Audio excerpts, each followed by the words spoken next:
This class is part of the Lessons in Tanya project. More classes available at lessonsintanya.com. Major funding for this Tanya class is provided by the Mettel Corporation. Additional funding is provided by Tanya students like you. Lessons in Tanya. The Tanya of Rabbi Schneur Zalman of Liadi, taught by Rabbi Ben Zion Krasnianski. Tanya's text elucidated by Rabbi Yosef Weinberg.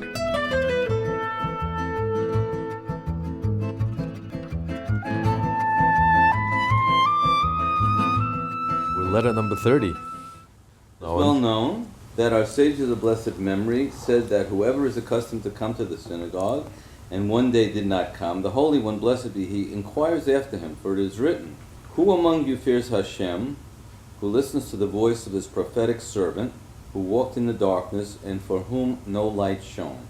The Gemara understands this verse as referring to a person who went to a place of darkness. His path on this occasion did not lead to the performance of a mitzvah, and this was why he did not attend synagogue. In contrast, the commentaries on the Tanakh understand the quoted phrase as referring to a person who finds himself in a situation of darkness and travail, and even such an individual should not refrain from attending, but should, as the verse concludes, trust in the divine name and rely on his God. In this spirit, the present letter argues that even in a difficult situation at a time of darkness, a Jew should not think of reducing his accustomed charitable contributions. Rather, he should trust in the divine name and rely on his God. To return now to the opening teaching, that whoever is accustomed to come to the synagogue and one day did not come, Hashem inquires after him. This does not apply only to the communal prayer of which the Gemara speaks. When a person takes upon himself a good deed, he accustomed himself to come to shul, so he made a commitment that he will be counted. And when you make a commitment, Hashem comes to expect it of you. Gotcha. And then suddenly you stop showing up, Hashem says, wait a minute, what happened? You went AWOL? You disappeared on me? So if you don't make a commitment, you don't make a commitment. But if you make a commitment and you're accustomed, then it's a responsibility. It's a privilege, but it's also a responsibility. You can't suddenly disappear. Hashem comes to expect it of you. We carry a responsibility. It's a commitment, and Hashem relies on us, so to speak, and depends on us. And if we don't show up, Hashem says, what happened? And the simple meaning of the verse that he bases this on, the rabbis base this on, is that it's talking about if a person has a difficult time, and even in difficult times, you should still hope to Hashem. And the rabbi said that it's interpreted, the Drash, the Medrash is that because a person is in darkness, because his path did not lead him to the synagogue, why he didn't attend synagogue? Because he's following in the path of darkness. He's not performing a mitzvah. So he's saying that even when a person finds it difficult, even when there are darkness, there are times that it's difficult. You made a commitment, but there are times that it's easier and there are times that are difficult. But even when times are difficult, once you already made a commitment, there's no going back. You have to continue with your commitment even in the hard times. Not only when it's convenient and when it's easy, even when it's difficult. Someone said it's a kunst to give tzedakah when it's easy. It's a big deal to give tzedakah when it's easy. The big deal is when things are down and things are not so easy and you continue giving. That's a tremendously. So even things are dark and things are difficult, but you are counted, you volunteered, you counted, you accustom yourself to certain things, then there's a certain responsibility that you're carrying that's expected of you. And then Hashem, you're not there in the shul, and Hashem says, what happened? What happened to my... He disappeared on me. So the Gemara is speaking about davening, coming to minyan, coming to shul. The Alter Rebbe will now say, continue. Rather, the same applies to all the commandments, and especially to the precept of charity, which is balanced against all the commands. Thus, if the above teaching applies to prayer, it surely applies to charity. If a person retreats from his customary charitability, Hashem inquires after him. Right, so it's true of all the mitzvahs. Yes, the Gemara is speaking about it, the pasuk, the verse is speaking about prayer, synagogue, but the idea is the same. What difference does it make? You commit yourself, you volunteer to do a mitzvah, and you're accustomed to doing the mitzvah, and all of a sudden you disappear, it's a void, you're noted. If you never started in the first place, it's one thing, but if you started and you're accustomed and you committed, and then suddenly there's a void, Hashem came to rely on it. You know, the world needs your mitzvah, Hashem needs your mitzvah, and all of a sudden you're not there, Hashem inquires what's going on. You're missing, you're noted, it's noticeable. The void is noticeable. It's how much more so with the mitzvah of tzedakah. That if you're accustomed to give tzedakah, even in times of darkness, when there's difficult for you to give tzedakah, once you're already accustomed, if you suddenly withdraw, you leave a void, an absence that's noted, and not in a positive way. Hashem wonders what's going on. Hashem is asking, where is he? What happened? He disappeared on me. That's not a question that we want Hashem to ask about us. That's not the type of noticing that we want. We want Hashem to notice us in a positive sense. You know, there was the rabbi was walking to shul on Yom Kippur, and he meets this 98-year-old sitting on the park bench. He says, "You're not coming to shul Yom Kippur?" He says, "Rabbi, I think they forgot about me. I don't want them to notice me. I don't want to remind them." This is not a type of noticing that that we want Hashem to notice us and to ask and inquire, what happened? Where is he? Though one's regular giving is not bound by a vow, heaven forfend, one should of course see to it that an accustomed mitzvah should not become subject to the legal force. Whenever you do, you take a commitment upon yourself, you always add, bli neder, without making a promise. Even if you don't say bli neder, if you do something 3 times, it becomes like an oath, it becomes like a commitment. So anytime you take upon yourself a new deal, even if you're planning to go through with it, and you are planning to go through with it, always say bli neder. Take a good resolution, always say without promise of, God forbid, I don't live up to it, I'm not violating anything. That's what he's saying, you volunteered. We're not talking about an obligation. Something that you volunteered. To go to minyan, you can argue it's an obligation. You have to go to minyan. You have to go to shul. So there you can understand why Hashem is asking, what happened? He disappeared. But here we're talking about taking upon yourself a tzedakah. You're not committed. Who says I have to give tzedakah to this level? I have to give tzedakah to this cause? But I took it upon myself, and I accustomed myself to give. And even if you volunteered, and you made sure that it remains voluntary. You added bli neder. I'm not committing. Nevertheless, this applies to this case as well. Once you've accustomed to it, you've taken it upon yourself, Hashem comes to rely on it. And it's like suddenly there's a void in the universe, like it's missing. You know, it's like the world needs this good deed, and suddenly he disappeared. So Hashem inquires, what happened?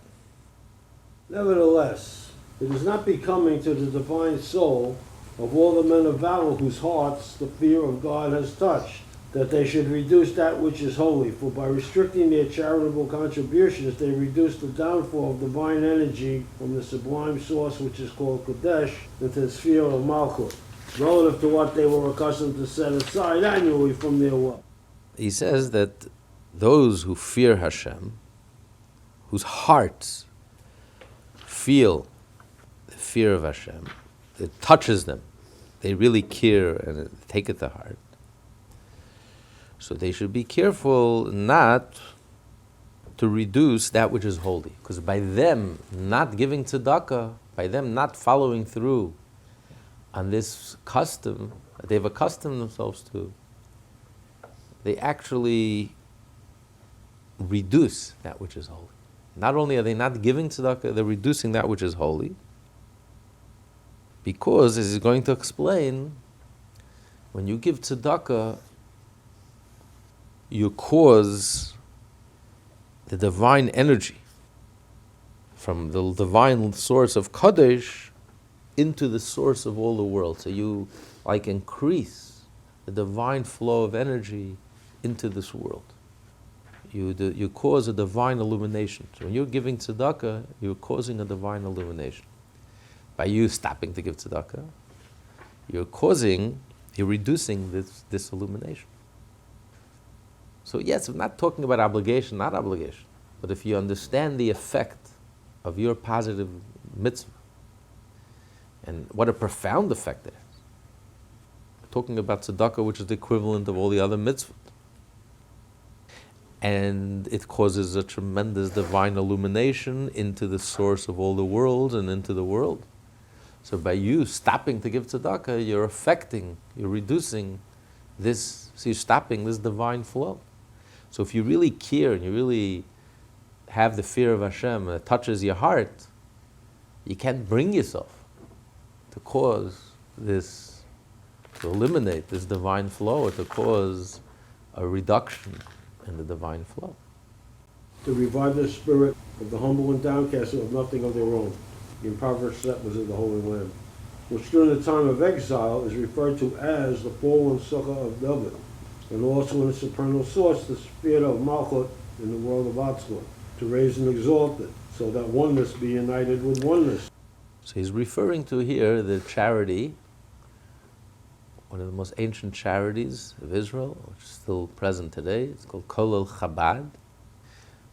That was the charity to help the Jews who settled in Israel, and to help them physically, financially. And many of the letters that we learned was all about tzedakah, the importance of tzedakah, and specifically the importance of giving tzedakah to the Holy Land in Israel, the Jews living in the Holy Land. So he says those, he's referring to here, that there were difficult times. Even in the best of times, Russia was difficult. But this was difficult, extremely difficult. And people stopped giving the same amount they used to give. They were cutting down, minimizing their donation. It was a bad year, so we have to reduce the donation. So he's pleading, Alter Rebbe is pleading with them, don't do this. Don't minimize, don't cut down. If every year you committed and every year you gave a certain amount and you were accustomed to giving a certain amount, even though to do the same this year will be very, very difficult for you to do, don't stop. And don't minimize, because you don't want to minimize the flow, the holy flow. Because when you help a poor person, you're giving someone who has nothing on his own. So you're reviving him. You're literally giving him his life, which achieves the same thing above. Because Malchus, the level, the attribute of royalty, which is the lowest of all the Sefirot, which has fallen. We're in exile, so we're fallen. Hashem's divine royalty has fallen, right? The Jewish royalty is no longer present in Israel, and the temple is destroyed, and Jews are in exile, and the Shekhinah is in exile, and the temple is destroyed.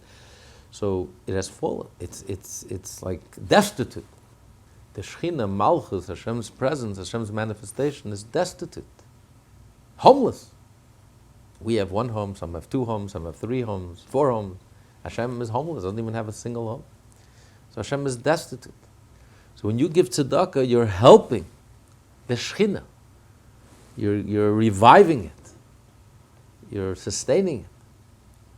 As a result of our act in this world of helping someone who's poor and helping them, you also, Hashem is interactive, so too you cause a divine revelation to the level of Sukkos David Anifeles, to this level of Malchus that has nothing on its own, and you revived it. And especially it's in a state of fallenness.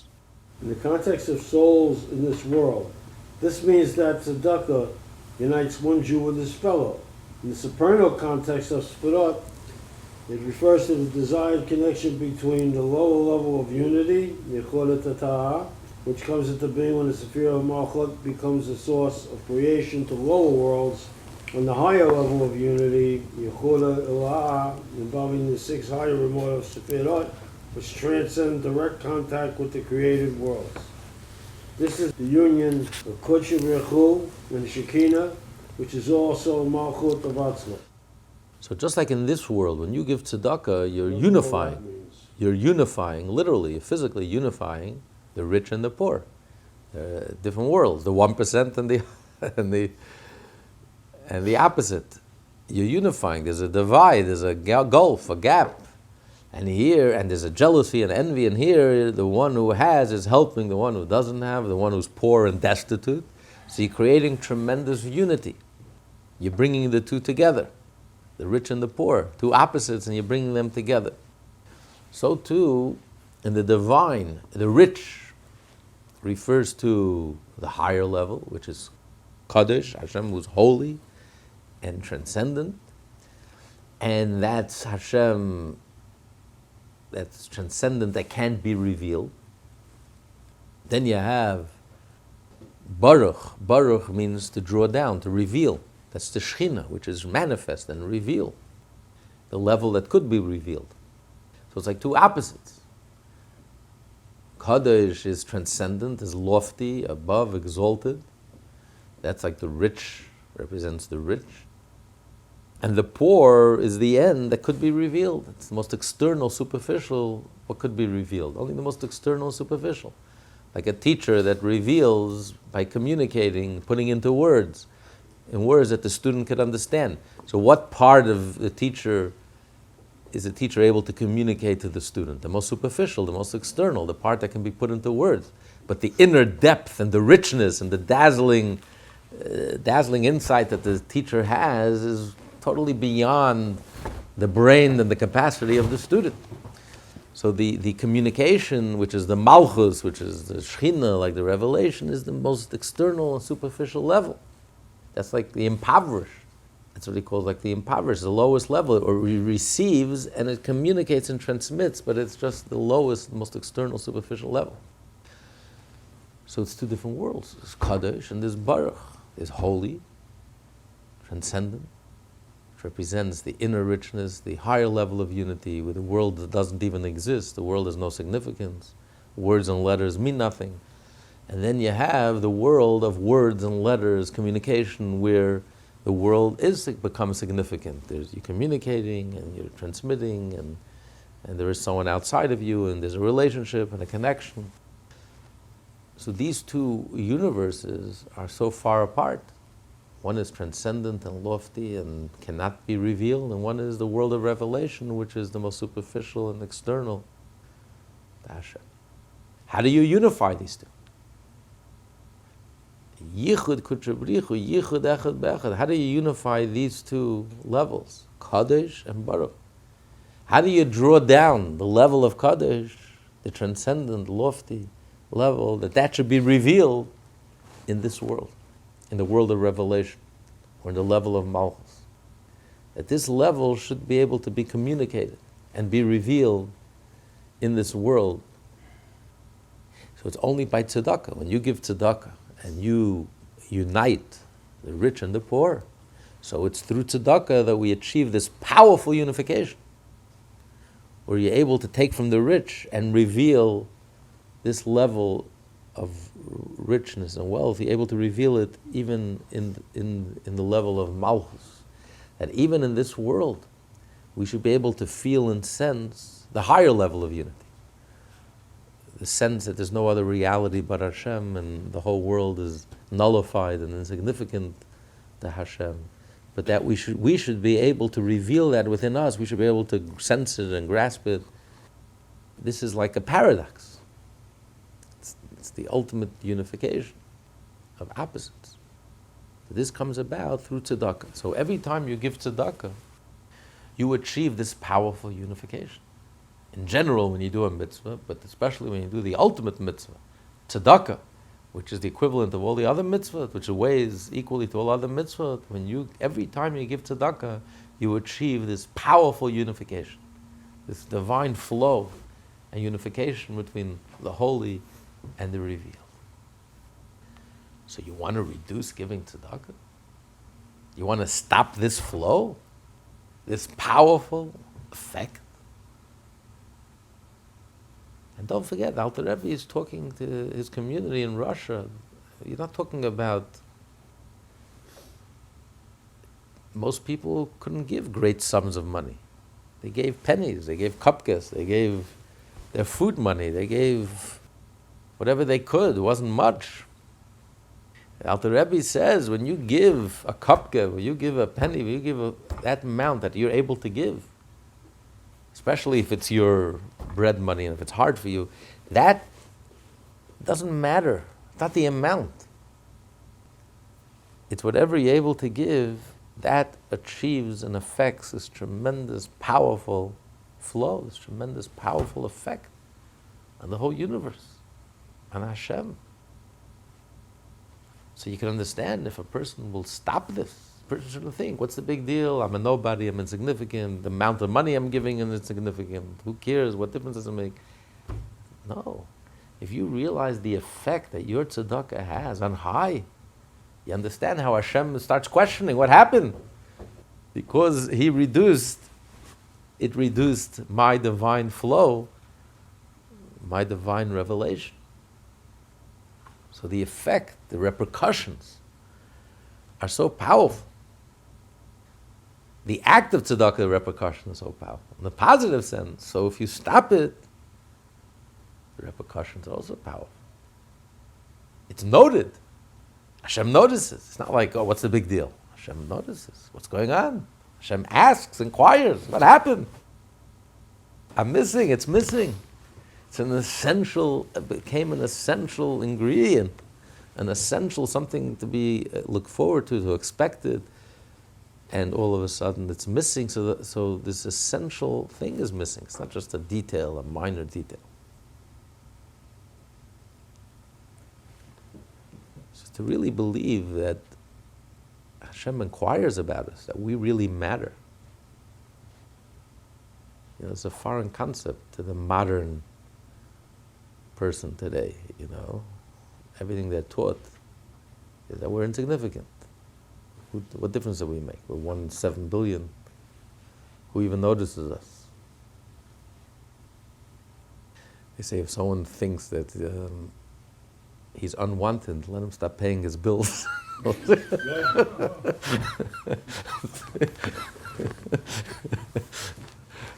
You'll see suddenly how wanted he is and how important he is and how much he matters and no one forgets. But in the real sense, the sense is a very nihilistic sense. So what difference does it make? And there's 1 in 7 billion. Who even notices? Who pays attention? Who remembers the Bill Gates of 100 years ago? Who cares? Just live life, live for the moment. It doesn't matter. But that's so far from the truth. The reality is Hashem inquires about us individually. What happened? Where are you? I need you. What a concept. I didn't come to shul. What do you mean? Hashem says, I missed you. I noticed. What happened? Where are you? Hashem noticed. You noticed me? Once I didn't come? What? 1 year was a hard year, so I stopped giving. Hashem notices. Hashem asks, inquires, what's going on? I need you. What happened?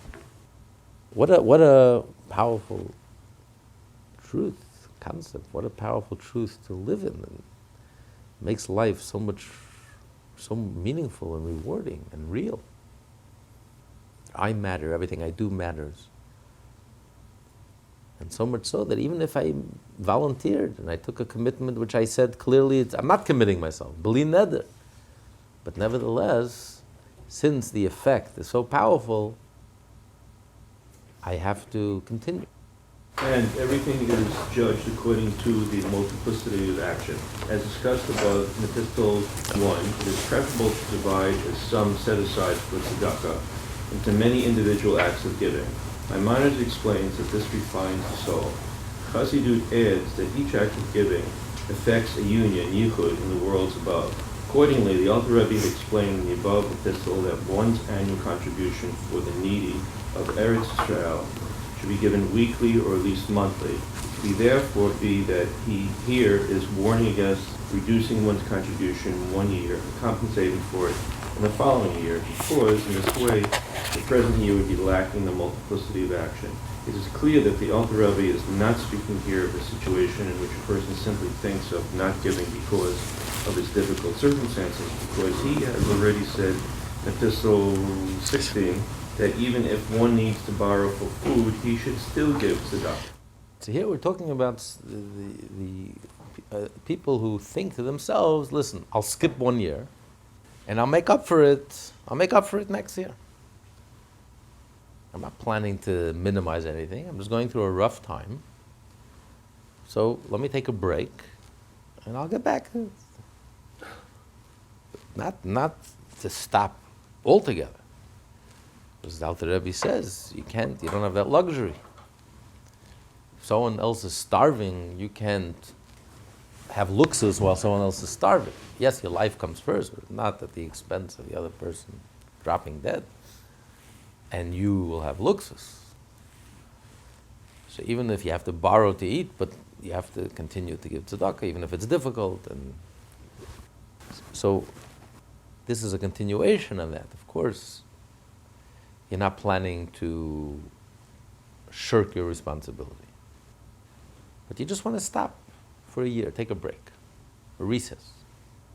Alter Rebbe is impressing upon the chassidim, you can't take a recess because the effect of your tzedakah is needed now, today. Just like he explained in letter 21, that it's not only the quantity of what you're giving, which matters and makes a huge difference. Of course, you can't compare someone who's giving $100, someone who's giving $1,000, someone who's giving 10,000, someone who's giving 100,000, someone who's giving 1,000,000. Just like we're impressed, wow. A lot of zeros. In heaven, it also makes a big impression. Wow, this is a huge donation. This is something very powerful. But Alter Rebbe said, if you can give the same donation, and if it's a type of charity which is like Israel, it doesn't matter today, tomorrow. It's not like they need it today. Obviously, if the charity needs the donation $1 million today, write one check and give it to them today. Don't string it out. But by the time it gets to the land of Israel, let's say it doesn't matter if you give it today or you give it, he says, rather, you should give it on a monthly basis, on a weekly basis, on a monthly basis. So I guess you're spreading it out to so you have the best of both worlds. You have the huge amount that you want to give, because it all adds up. And like any good fundraiser can tell you, when someone breaks it down every month, and every week, you end up giving more than if you just wrote one check for the year. It's just the nature of things. So not only you're not giving less quantity, you end up even giving more. But you also have the advantage of every time that you give, not only are you training yourself to give, but it's also the effect that it has on high, the effect that it has, and the divine effect that it has. Every time you give tzedakah, a penny, every time you give 1,000 times, you give the same $1,000, you give it 1,000 times, you're affecting that unity 1,000 times. Versus if you just write one check. So yes, it's a huge amount, and that's tremendous, and it makes a big impression above, and it draws down a big light. But if you can have the best of both worlds, give the $1,000, but break it down into weekly and minimum monthly, then every time you give tzedakah, you're affecting a tremendous unification. And tzedakah is so powerful. The world needs this revelation. The world needs this divine light. The world needs this illumination. The world is so dark and so coarse and so crass that it just needs this healing of tzedakah. It needs this bombardment of tzedakah. Bombardment. The Rebbe stood every Sunday in dollars. Every Sunday giving thousands and thousands of dollars. Giving every Sunday to teach us the importance of constant tzedakah, because this is what our time needs. desperately, more than any other time. Because when there's so much darkness, so much confusion, so much chaos, we need the constant bombardment of tzedakah and tzedakah and tzedakah, which is the divine healing for everything, and draws down the divine light and makes this world a livable place, a godly place, a holy place. So Alter Rebbe says, that's why I'm encouraging you. Don't delay it to next year. Even though you're planning to give the same amount, you're not planning to reduce anything eventually. But we need your giving now. Just like you're accustomed to give up until this point, you're accustomed to give every month, every week, so you should continue doing it. Even now when it's difficult, continue. Continue doing it.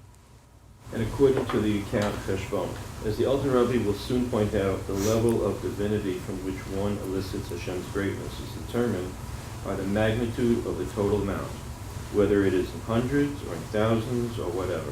Multiples of 100, for example, relate to the known level as keter.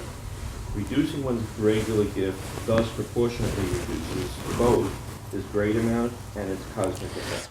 So he says, not only should you continue giving frequently, the same frequency that you were accustomed to give every week, or at least every month,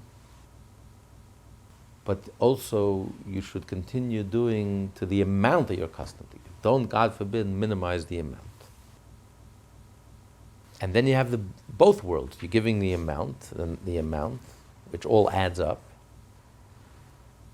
And when you add up what you've given the whole year, but instead of writing one check, what you end up giving over the whole year, what you're doing is you're giving the same amount, but you're giving it on a weekly basis, a monthly basis, so you have the best of both worlds. So please, Alter Rebbe says, don't reduce, even in these difficult times. Thus our sages of blessed memory said, all the individual coins given to charity add up to a great amount, cheshbon gadol. Every time that you give, every individual adds up. So it's not just each time that you give, you can add it all up together.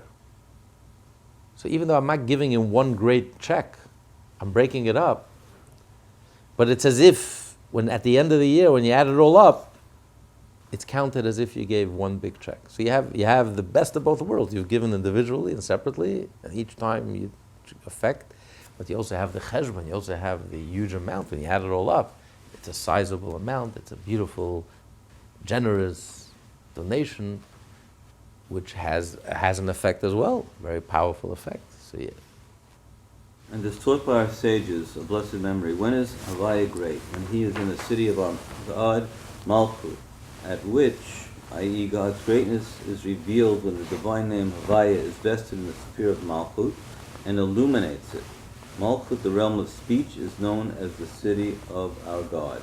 But just as a city is composed of many dwellings, which in turn are composed of many bricks, so too is the realm of speech built up of many letters and combinations of letters. In the Sefer Yetzirah, letters are termed stones, for they are the basic bricks which join to form the ongoing divine creative utterances, which are the source of all worlds and all created beings. They thus reveal the greatness of Hashem's glory. The Alter Rebbe now continues to speak of the city of our God, which is the sphere of Malchut. So he says, when is God revealed? Hashem. The name Hashem, when is it revealed? Hashem is like the level of Kodesh. Hashem who's transcendent. Haya, Hoveh, V'yeh K'echad. God is past, present, and future, transcends time and space, transcends nature. And it's transcendent, it's holy, it's beyond revelation. But how is God revealed? In the city of Elokeinu, the name Elokeinu, which represents Malchus. That's the revelation. Words, letters. Words and letters reveal. When you speak, I know what you're thinking, I know what you're feeling, I know what your comprehension, your insight. So they reveal. So when is Hashem revealed? Hashem is revealed through the communication, through the Malchus. And the Malchus is made up of many building blocks. Like words are made up of letters and ideas put into many different words. The more building blocks you have, the more you could reveal. So too with tzedakah. When you give tzedakah, the more building blocks you have, the more times you give tzedakah. Could be the same amount, but the more times you give tzedakah, every time you give, it's a building block, it's a brick. Together with these building blocks, you can build a beautiful edifice to Hashem, a city where Hashem could dwell, Hashem could be revealed. So this is the whole purpose. Hashem wanted to live, to dwell. He wanted to be revealed in this world. He wanted a dwelling place, to live in a city, to be revealed. Himself, who's beyond revelation, who's transcendent, and he wanted himself to be revealed in the world of revelation. How do you reveal him? How does he feel at home? How do you build a city? Many bricks, many stones, each a letter. Letters come together to form a word. Word comes together to form an idea. And that contains, that's the city where he is revealed. So what are the bricks and what are the letters and what are the stones? Every time you do a mitzvah, every time you give tzedakah, it's another brick, it's another stone that causes Hashem to be revealed. So this is the building blocks of creation. This is the building blocks of the whole purpose of creation. This is what Hashem wanted. This is how we build the type of world that Hashem wanted. Hashem created the world, but he's hidden. But Hashem wanted to create a world where he could be revealed. How do you build a world where Hashem could be revealed? Through mitzvahs, through tzedakah. So every time you give tzedakah, it's another brick, it's another stone, it's another... You're building this world that Hashem wants, a world where he can be fully revealed and he can live there, a dwelling place. That's the power of tzedakah. That's the power of giving numerous times, giving tzedakah. Every time you give, to breaking it down into small pieces. Because every piece is another brick. And that's how you build a home. That's how you build a city, from the bottom up. One brick at a time, one letter at a time, one word at a time. And before you know it, one letter becomes two letters, it becomes three letters, it becomes a word, one word becomes two words, three words becomes a sentence, two sentences, three sentences, four sentences, becomes a paragraph, becomes a chapter, becomes a book. That's how you build. That's how you build a home. One brick at a time, one stone at a time, you put it together, something, you get a wall, and you get another wall, and you get a room, and you get a house, and you get a second. So this is how we build it.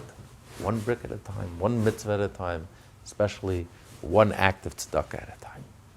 So it's the preciousness of each individual act each individual mitzvah, each individual act.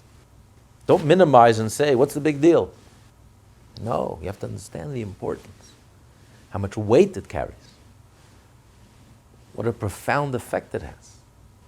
This is the building blocks of the world that Hashem wanted. It's in our hands. It's up to us. We built this city. By us doing the mitzvah, we draw down another block, another revelation. And the more built out it is, the more building blocks. The more letters, the more words, the more the revelation. If you don't have anything to build with, you have no material to build with, I can't build anything. You can build a little hut. But the more stones and the more bricks, I can build a palace.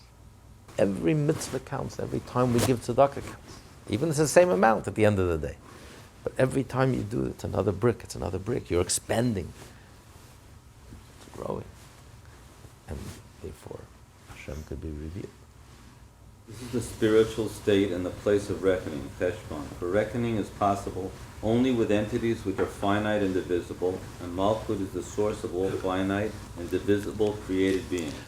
So above the level of Malchut, the level of Hashem, the level of HaKodesh, Kutra, of the Holy One, that's beyond numbers, it's beyond concepts, beyond words, beyond letters, beyond numbers. It's infinite. It's beyond revelation. It's transcendent. It's exalted. But Hashem wanted revelation. He wanted to reveal. To reveal, this is only in the world of finite, with his words and the letters and his concepts and his numbers and his ideas. This is the world that you can build. This is the world that can house and contain. You can create a city, a home, and a city where Hashem feels at home. So this is the world of numbers. That's why the numbers matter. Each time we do a mitzvah matters. How many times we do it matters. Each and every time. It adds up. You can do the same mitzvah once. You can do the same mitzvah 10 times, 12 times, 52 times, 52 weeks. You've just added 52 bricks. If you just write one check, it's one brick. Okay, it's a big brick, but it's one brick. When you do the same thing 52 times, it's 52 bricks, 52 stones. But you can create a whole room. So it's important. It matters. Quantity matters. Above the level of malchus, it's all about quality. Who cares about quantity? But in the level of malchus, numbers matter. That's why, in order to have the Shechina, you have to have a minyan. In order for the Shechina, for Hashem's manifestation to be revealed and open and manifest, you need 10 Jews. Numbers matter. Quantity matters. You can't say it's Hashem. Hashem is infinite. Who cares about numbers? Numbers don't matter. It's not a numbers game. Abraham was one. There was only one Jew. There was one Jew. Hashem can give us the Torah with thunder and lightning. It doesn't matter. Quantity doesn't matter. Not so. We just came from the giving of the Torah. Rabbi Shimon Bar Yochai says if one Jew is missing, Moshe cannot receive the Torah. There had to be 600,000. Every last Jew counts. You have 9 Moses, you don't have a minyan, can't say Kaddish. You add a simple tailor, you have a minyan, you have the numbers. It is a numbers game. It is about numbers. Quantity matters. Because the whole purpose is Hashem wanted it to be revealed. Revealed by definition means a world where numbers matter. That's revelation. A finite world that things are revealed, where numbers do matter. So in order to achieve this revelation, to draw down the Shekhinah, to draw down this light, to reveal this light, it's all about numbers. How many times are you doing the mitzvah? Yes, it matters. How many times are you doing it? Every time matters, and the more the better. The more the merrier. Don't only focus on the quality. Focus also on the quantity. It says the Talmud in Brachos tells the whole story. They impeached Rabbi Gamliel from being the head of the Jewish Supreme Court. When he was impeached, instead they appointed Rabbi Elazar ben Azariah. So when they appointed him as the president of the Jewish Supreme Court, he had a different policy than Rabbi Gamliel. Rabbi Gamliel was all about quality. If you weren't worthy, if your inside was not consistent with your outside, because people have a lot of, on the surface they give you one thing, but inside, a whole different story. He wouldn't let them into the synagogue. So there was plenty of room in the synagogue. It wasn't full at all. You had to qualify to get in. And most people didn't qualify. You had to be genuine, authentic, deep, profound, living up to your potential, excel. You had to excel. You had to be, how many people climb Mount Everest? You had a handful of people. So you had a handful of people in the synagogue, in the study hall. Most people were left outside. The day Rabbi Elazar ben Azariah became the head of the Jewish Supreme Court, he opened up all the doors. Everyone is allowed in. And there were so many seats, they couldn't even seat anyone. It was standing room only.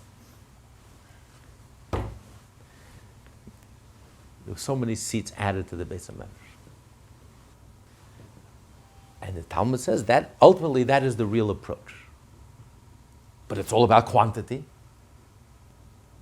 Rabbi Gamliel felt bad. Maybe he was wrong. So they showed him in heaven that a lot of the students that were allowed in are not inside like outside. But Rashi said they just told him that to make him feel good. But the reality is that was the correct approach. Because quantity affects quality. Just like when you have a million, you have 10, you can count. Not 1, not 2, not 3, not 4, not 5, not 6, not 7, not 8, not 9, not 10. We don't want to count Jews directly, so we count it indirectly. We say a pasuk, a shia, esa, mecha, varech, esna, chazak, neim, nasim, adoilam, which has 10 words. When you have the numbers, you have the quality. Now you can say Kaddish. Now Hashem Shechina is revealed. When the Beis HaMedrash became filled, flowing with students, it enhanced the quality as well. Because for a Jew, there's no dichotomy between quantity and quality. And that's why the Rebbe encouraged nowadays and age, it's so important to emphasize quantity, to get as many Jews as possible engaged in Judaism. Even if it's not necessarily in the highest caliber. But quantity, in a sense, is more important than quality at this point. We have to have, synagogue should be standing room only. The study hall should be standing room only, get as many, and eventually the quantity will affect the quality and enhance the quality. So you see this in this theme, in this letter here. He's saying that numbers matter. How many times you give is as important, if not more important, than the quality that you give. At least as important. And it affects the quality. It affects the level of revelation because it draws down, each time you do it, it draws down again and again and again. You add another brick, which could receive this revelation. It's a very profound, very powerful concept. It's a counterintuitive way of looking at reality. But this is the merging of the one with the one, quality and quantity. Where one enhances the other and they work hand in hand. And this is ultimately affected by tzedakah. Tzedakah, you see it. Tzedakah, just like you help, the rich person helps the poor person and brings the two together. So too, through the act of tzedakah, you're bringing together quality and quantity, the spiritual and the physical. You're bringing the worlds together. The hidden, sublime, concealed, the HaKodesh, Hashem, who's completely transcendent, and you're bringing Hashem down into the world of numbers, into the world of revelation. And you're unifying these two worlds, these two universes, quantity and quality, spiritual and physical. And you accomplish that every single time you give tzedakah, every time you give a penny to tzedakah, every single time. You're accomplishing this tremendous unification and merging. And when you realize this, then it becomes much more difficult to stop or to reduce your tzedakah. You realize the importance and the effect and the power that we're accomplishing. You understand why Hashem starts asking and Hashem starts inquiring and Hashem starts wondering. Because Hashem notices something is missing, something essential. An essential ingredient is missing when we stop or reduce or postpone our giving of tzedakah. Your eyes are wells in Sheshbon. Einecha bereches becheshbon. Your eyes are wells in the city of Cheshbon. This is a verse from Song of Songs. So now he's going to interpret it. Since a well or a pool is a receptor for water that flows down into it, well serves as a term for Malchut, the feminine sphere which receives the downfall of divine life force from the higher sphere. The word Sheshbon is a biblical place name, but on a non-literal level of divorce, it is here understood in its dictionary meaning of reckoning. The allusion to this verse thus reinforces the identity of the concept of reckoning with the sphere of Malchut. So Berecha is Becheshbon. Berecha, a pool, a receptor, which is Malchus, Becheshbon. That is the world of reckoning. That is the world of numbers. That is the world of quantity. And therefore, every time you do, and the amount of times that you do, not only the quality, but the quantity matters. Makes a difference. Has an effect. Profound effect.